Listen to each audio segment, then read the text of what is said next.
I have been working in public relations for almost 7 years now.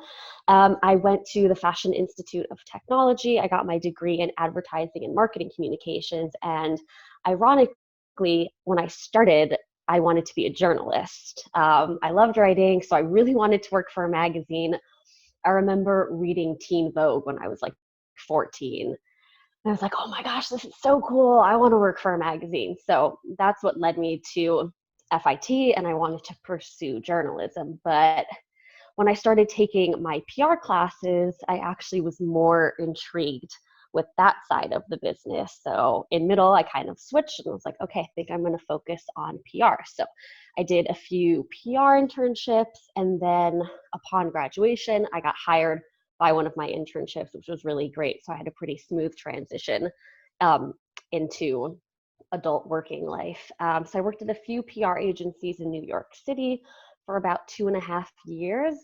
And then I decided to go out on my own. I was introduced to the concept of a digital nomad and remote working. And this was in like 2016. It was becoming very trendy to work from anywhere in the world, and I love to travel. So that got me very excited because I said to myself, well, I sit behind a computer all day. PR is a virtual, job. I'm writing pitches all day, press releases, emails. So I got motivated to, break out on my own and start getting a few clients so that I could travel the world and work from anywhere. And I've been doing that for almost 3 years now. As a publicist, my job is to get media coverage for my clients. So whether that's a brand and it's a product, and let's say we're trying to get product reviews, or if it's a person, I work a lot right now with people, corporate leaders, change makers, and that's getting them quoted in expert stories, building their thought leadership, having opinion articles published under their name.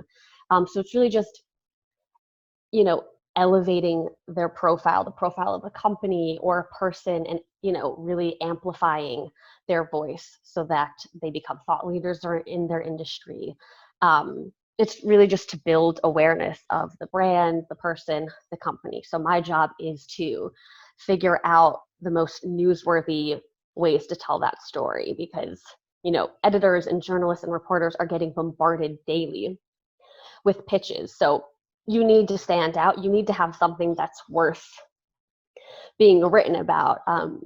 So you always have to think, like, if I saw the story, in the Wall Street Journal or in Cosmo or wherever, like, would I read it? Would I think that's strange? Why is this story, in this media outlet? So sometimes you have to, manage your clients' expectations on what sort of media outlets they can get in, and figuring out what is the most newsworthy, interesting angles that we can bring to the media.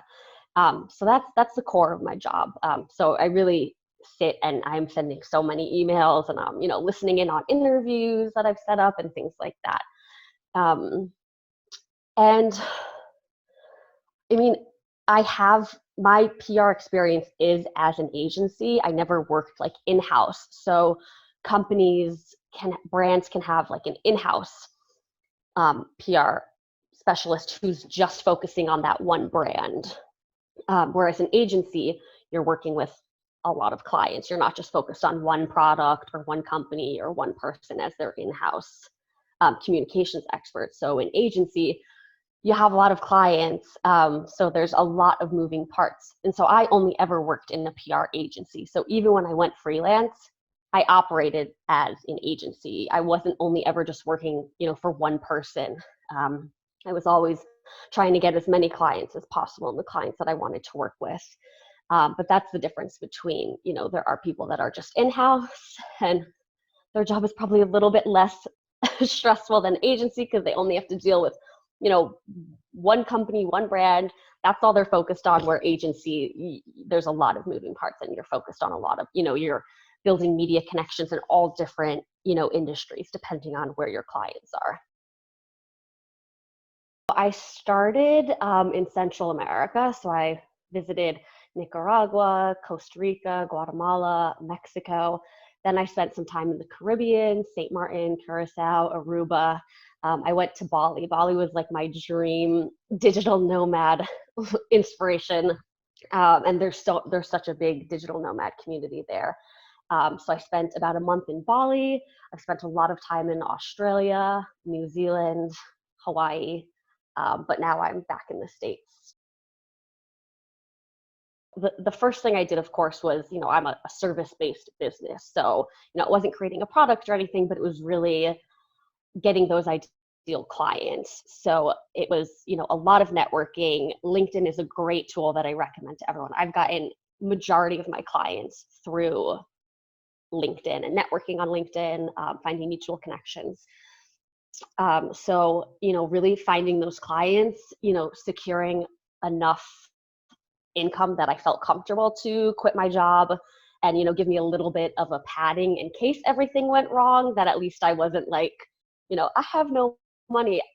It's always important to me to make sure that I have enough of a emergency fund so that, and as an entrepreneur, you have to, it doesn't even, it doesn't matter the size of your business. You always want to be thinking, okay, what if this all got taken away from me one day? I need to be able to get back on my feet. So that's really important to me. So I made sure that I was in a financially secure enough situation for, someone my age and, young. So I don't need to really worry about insurance and health concerns or anything. So everyone's number is going to be different on what they're comfortable with and what they could survive off of for a few months. But that was really, really important to me. So it was finding the clients, getting financially secure, and then, being able to quit my job and go out on my own. And so I've been operating as a freelancer for a majority of the 3 years, even though I'm not really a freelancer. So this quarantine actually inspired me to take that leap and brand myself as a PR agency, because I recently hired my old supervisor to help me out with some of my work. So that's really exciting. And so it's interesting for me to be in that phase of I think people can get stuck in the freelancer, and it's easy. You don't have to deal with all the business technicalities. But at the end of the day, you can only grow so much if people are viewing you as a freelancer. And I don't want to be, have people think, oh, but she can't handle all this work because she's just a freelancer. She's just one person. And that's not the case. So it's very exciting to be kind of transitioning into forming a legitimate LLC and just moving away from that freelancer and viewing myself as more of, the businesswoman that I know I am and that I've been operating as for the past, 3 years. So it's really exciting. But just this past week, we went through the process of filing to become an LLC.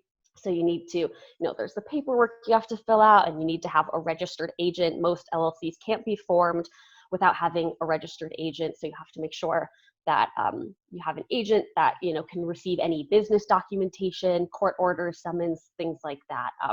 But beyond that, once it's formed, you're formed. For me, the hardest part was coming up with a business name. And now I made the leap and I hired a web designer and a branding expert. And just this morning, we were working on my mood board for the branding, the colors, the logo.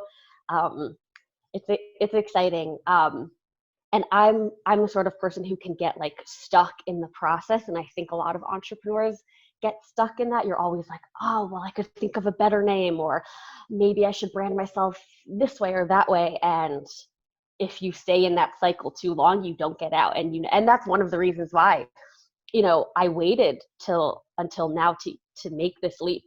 It had crossed my mind a few times, but I was I don't want to go through the process, and I have to think of a name and who I am. And it's scary, and that can hold people back from their true potential, because just, branding yourself and you have to make an investment in someone to do your web and your branding.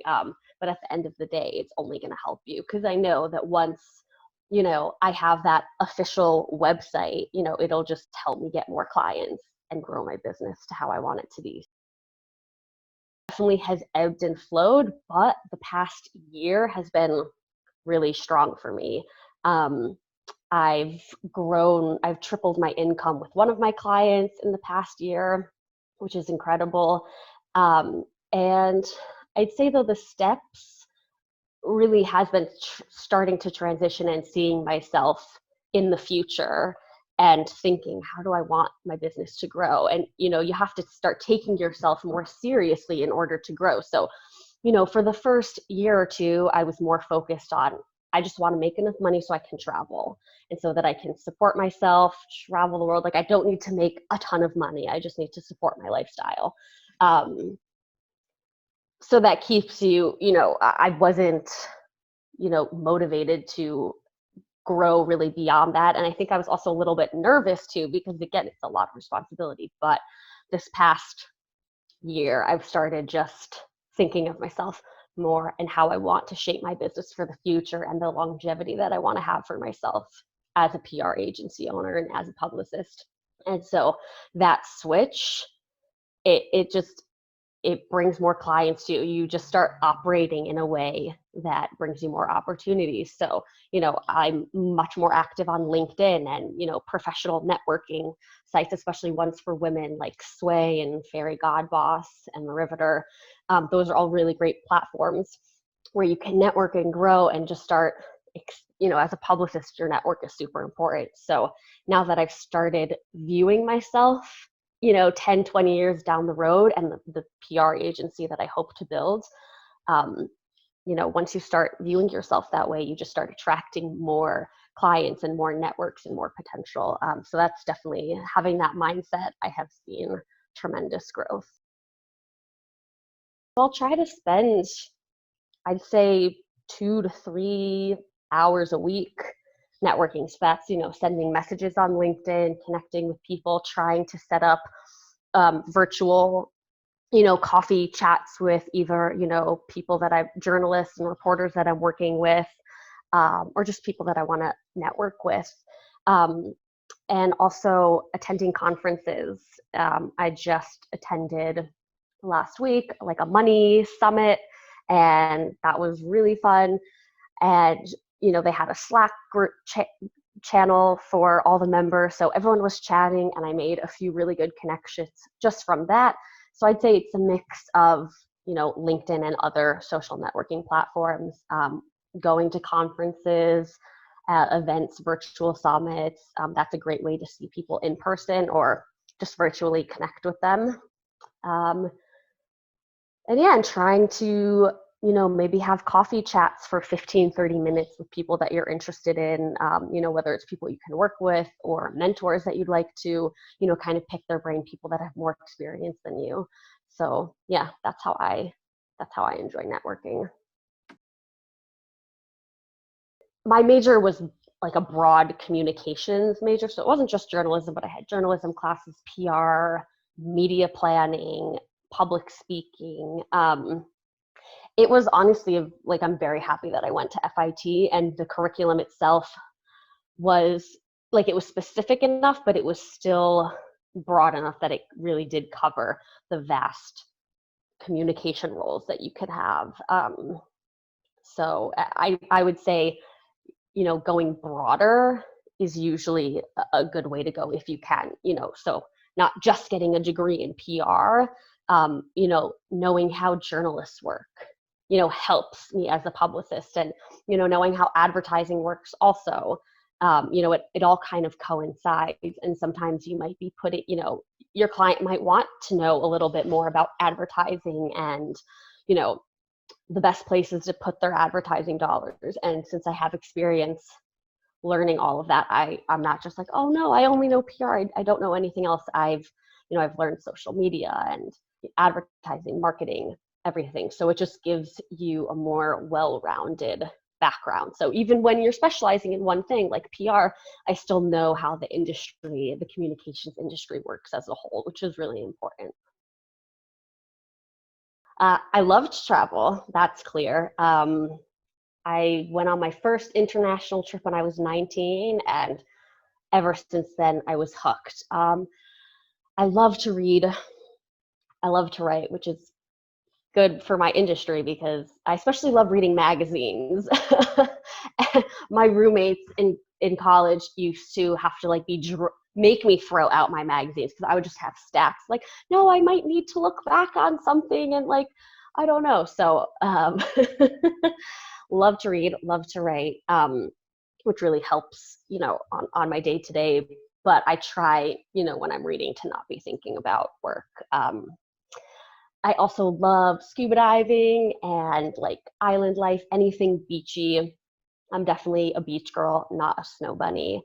Um, and it definitely is hard to balance it when you're your own boss and like what I do directly impacts my income. I'm not just making a salary and, some days I can slack off, but I'm still going to get paid, my salary. So it can be hard. You feel like any day that you're not working you're like, well, there's always something to do. I always laugh when my boyfriend asks me if I'm done with work for the day. And I'm like, well, I mean, yes, but there's always something to do, especially as an entrepreneur. But I have gotten better at balancing my weekends, and especially going into quarantine and just being constantly in like one situation. I really saw the disservice that I was doing to myself by not fully shutting down for Saturday and Sunday, because you really need that break when you're constantly surrounded by your work. So I try to avoid screen time. It's hard, but I'd rather watch like a movie instead of something on my phone, because that can easily lead me to getting an email notification or just checking my emails. So I really try to not be on my laptop and not be on my phone as much as possible to just avoid that distraction. And yeah, so I've gotten much better at just saying Saturday and Sunday, like that's like I'm not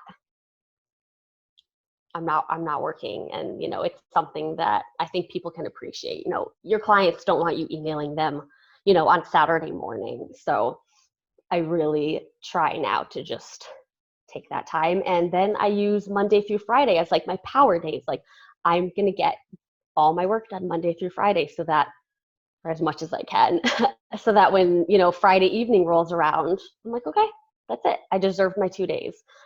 Instead of, taking, a few hours in the middle of the week as like a break, but then having to make it up on the weekend. So yeah, but it's definitely a struggle. And yeah, I think most entrepreneurs will feel with that. There's always something more to do, but you will be so much more productive when it's Monday morning and you've had 2 days of just doing your hobbies and spending time with your loved ones, curled up with a book and just not focused on your work. So in the long run, you'll be more productive when you have your weekend work free.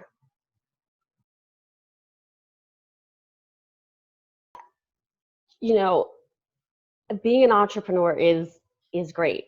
Like, but again, it's not, it has like that glitzy glam, oh, entrepreneur, like then everything's great and I can do whatever I want. And of course that's not the case, but it feels so good to build something that's yours and to not just be working for someone else and someone else's dream. If you're working for someone, like they built that company, it's something that they worked for.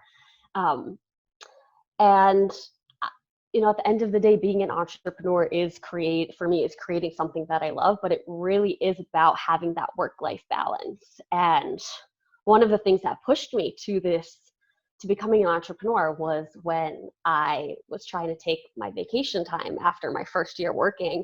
And I learned that the company policy was you can only be out of the office for 5 consecutive business days. It's like you couldn't be gone, you couldn't like break it up so that you're gone Monday through Friday and then don't come back on Wednesday, even if that's technically still all your vacation days. You can't be gone for more than 5 consecutive business days. And I was like, where am I gonna, I can't go to Australia and have to only be gone for like 7 days. That's impossible.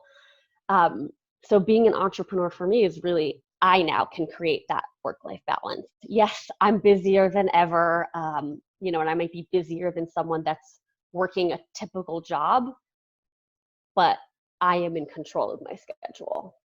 and I can pick up and go somewhere for a month and I don't have to tell anyone as long as I'm getting my work done. So yeah, for me, entrepreneurship, it's about creating the life that I want. And to those girls, like, if this is something you want, if you want to build something that you love, put your heart and soul and effort into and work on, for me, it's like I get to choose the clients that I work with. And PR can be it's a really hard job, and you're constantly trying to get press coverage for these clients. And if you don't care about their message, if you don't care about their product, if you don't care to see that brand succeed or that person succeed, after a while, it's hard to keep pitching them. But if you love the clients you're working with, you want to see them succeed, they're aligned with your mission and your values, then it's not really work. You're doing your passion. Yeah. So I would say if you have that drive in you and you want to create the life of your dreams and you want to be doing something that you love, then most of the times you have to create it yourself. Thank you for watching The Sarah Scoop Show. Head to sarahscoop.com for more.